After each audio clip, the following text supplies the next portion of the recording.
Hai, Assalamualaikum warahmatullahi wabarakatuh. Semangat pagi teman-teman sekalian. Kembali di channel saya Kembali Riau.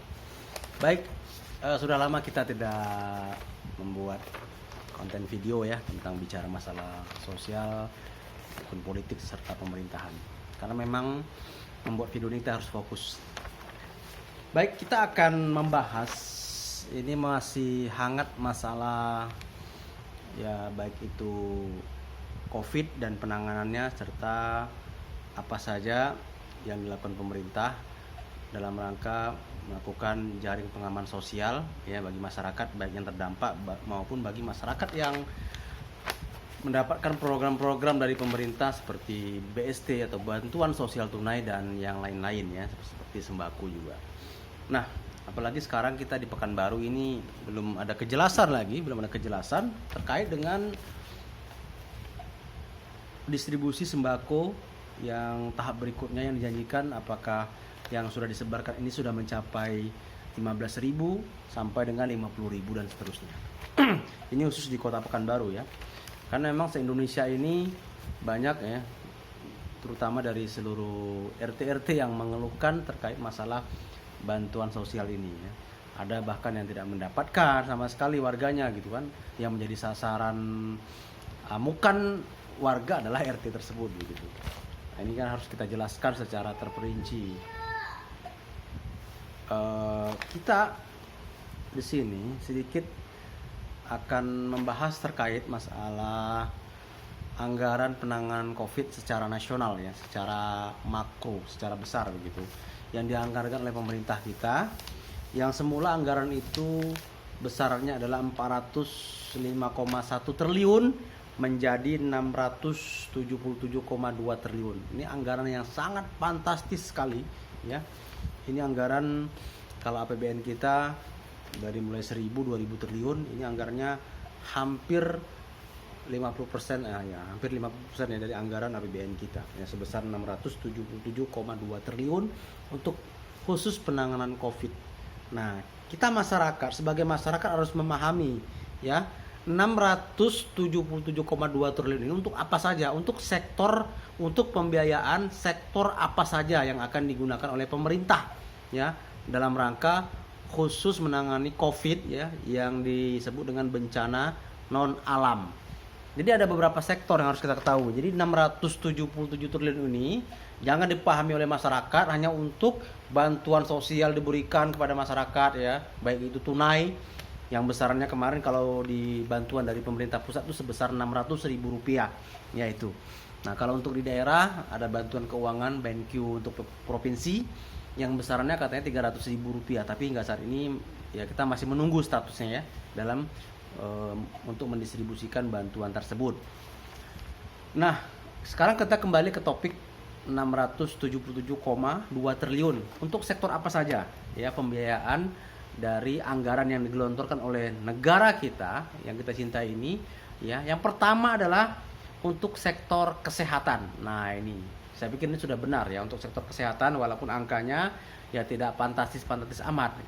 Karena di skema dari APBN ini dalam penanganan Covid kita tidak melihat pemerintah menggelontorkan dana untuk khusus pendidikan ya. Nah, karena memang pendidikan ini yang telah diamankan oleh konstitusi kita itu sebesar 20% ya dari seluruh total anggaran yang untuk digunakan untuk sektor pendidikan ya, dari sumber total anggaran yang seluruh dari APBN atau APBD itu 20% anggaran untuk pendidikan. Yang kedua adalah sektor kesehatan. Nah, sektor kesehatan itu penting karena dari aspek pelayanan memang ini adalah pelayanan yang sangat mendasar, apalagi ini masalah penanganan COVID gitu kan. Sektor kesehatan itu ya mendapatkan skema anggaran itu sebesar 87,55 triliun. Jadi 87,55 triliun ya. Ini digunakan nanti ya dari sektor kesehatan ini adalah untuk misalnya pembelian alat medis dan sebagainya ya, untuk pada sektor kesehatan. Nah, 87,55 triliun dari sektor kesehatan. Itu. Yang kedua adalah diperuntukkan bagi perlindungan sosial masyarakat. Nah, ini dia. Yang kedua ini memang salah satunya ya masyarakat ada yang mendapatkan bansos ya, bansos atau BST, bantuan sosial tunai, dan juga ada yang mendapatkan sembako ya bagi masyarakat yang kita lihat kemarin ada berada di wilayah Jabodetabek sekitarnya dan juga di luar Jabodetabek. Namun memang ya bantuan sembako dari presiden ini hanya mayoritas yang mendapatkan masyarakat yang berada di Jabodetabek. Sementara di luar Jabodetabek seperti di Riau ya kita tidak mendapatkan sama sekali bantuan dari presiden ya.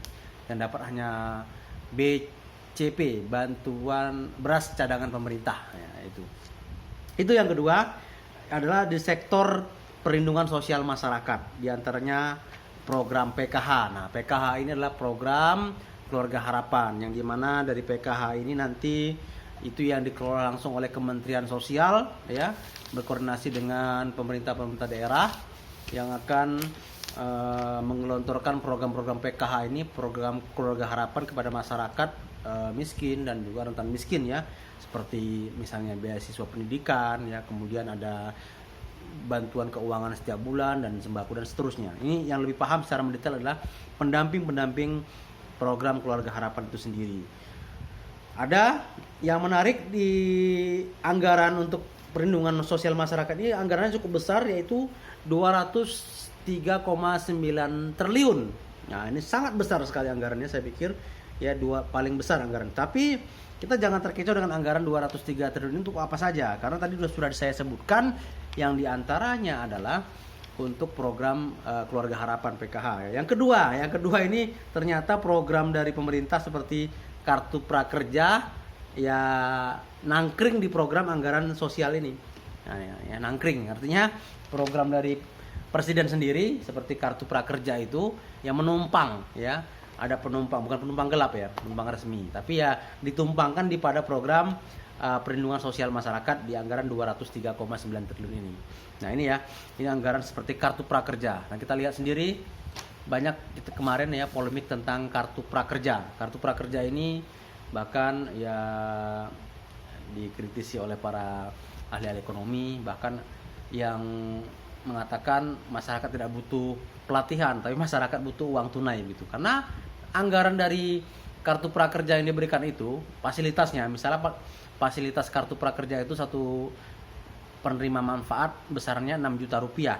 6 juta rupiah itu bukan diberikan dalam bentuk uang cash. Nah, ini masyarakat harus paham lagi, jangan salah paham atau gagal paham, bisa bahaya ya. Nanti RT lagi disalahkan.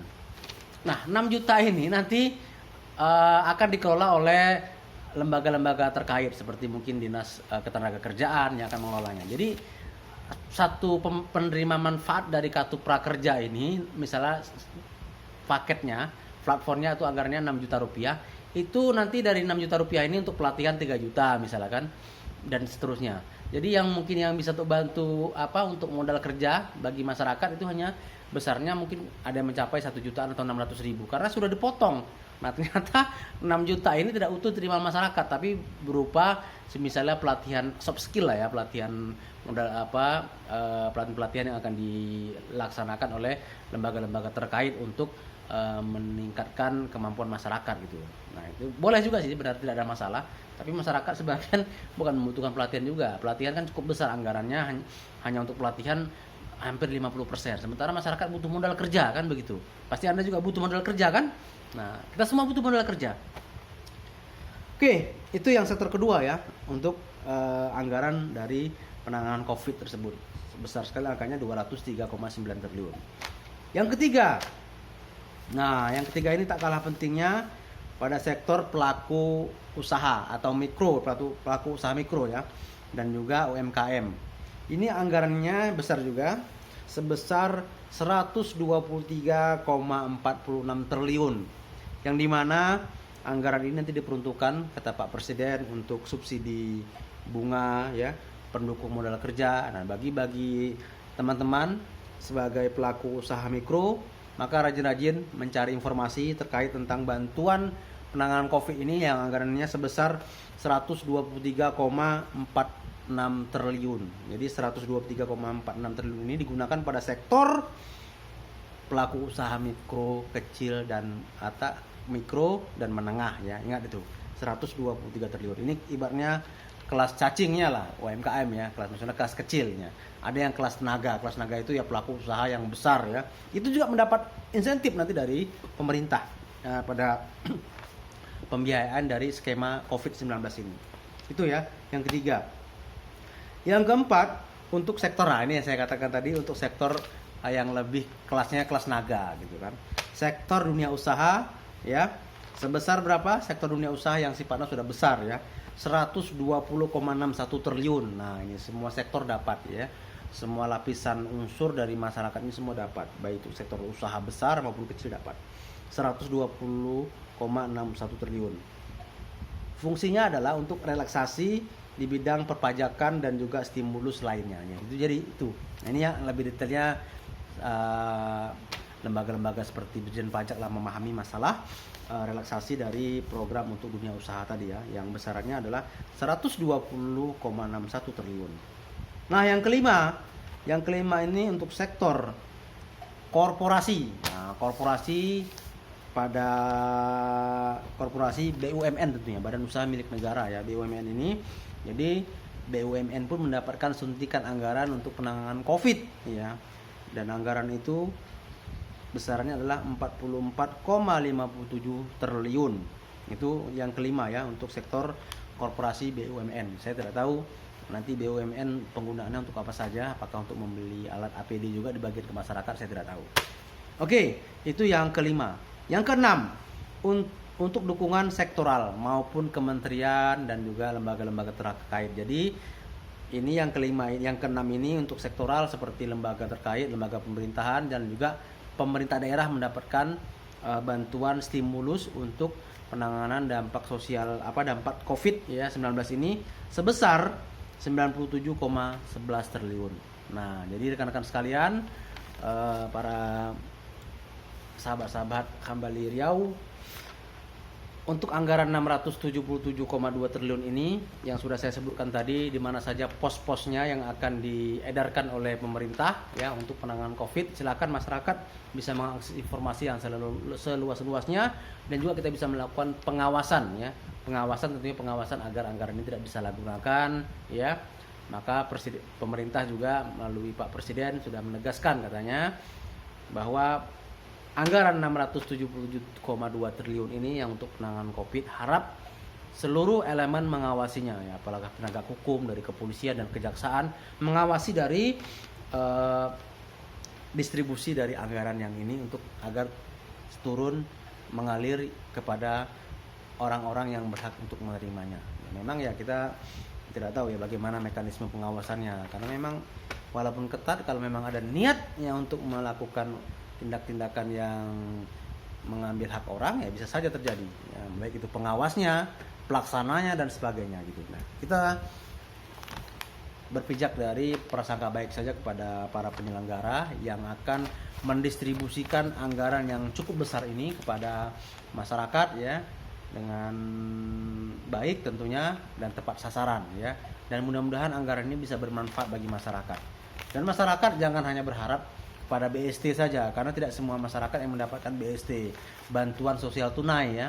Karena BST ini saya katakan tadi, kalau kita di kota, di kelurahan dengan di desa itu berbeda. Kalau di desa ada dana desa, ADD, ada otonomi untuk memberikan bantuan uang tunai di desa, tapi di kelurahan tidak ada. Maka kelurahan hanya menerima bantuan yang berupa data yang sudah jadi dari Kementerian Sosial yang sebesarnya tadi saya katakan besaran BST-nya yang sudah terima oleh masyarakat tahap 1 dan tahap 2 adalah Rp600.000.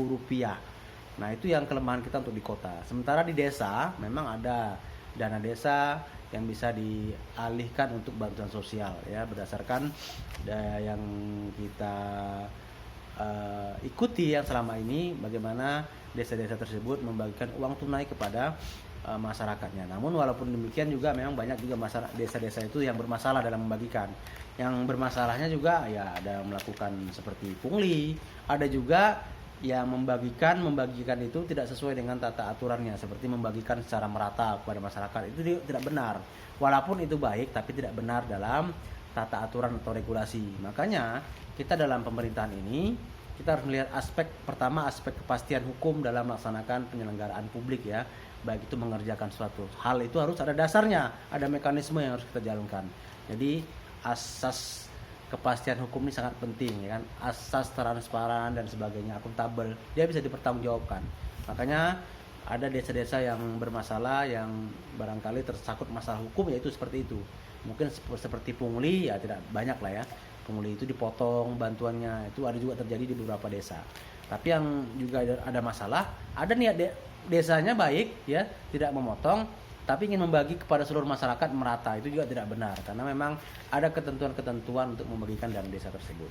Baik rekan-rekan sekalian, barangkali ini ya sharing-sharing kita pada pagi hari ini. Mudah-mudahan nanti kita bisa berkolaborasi dengan para tokoh masyarakat untuk berdiskusi, membicarakan hal-hal yang barangkali bisa bermanfaat dan berguna bagi masyarakat secara luas, khususnya di Kota Pekanbaru di Provinsi Riau ini. Baik, demikian. Assalamualaikum warahmatullahi wabarakatuh.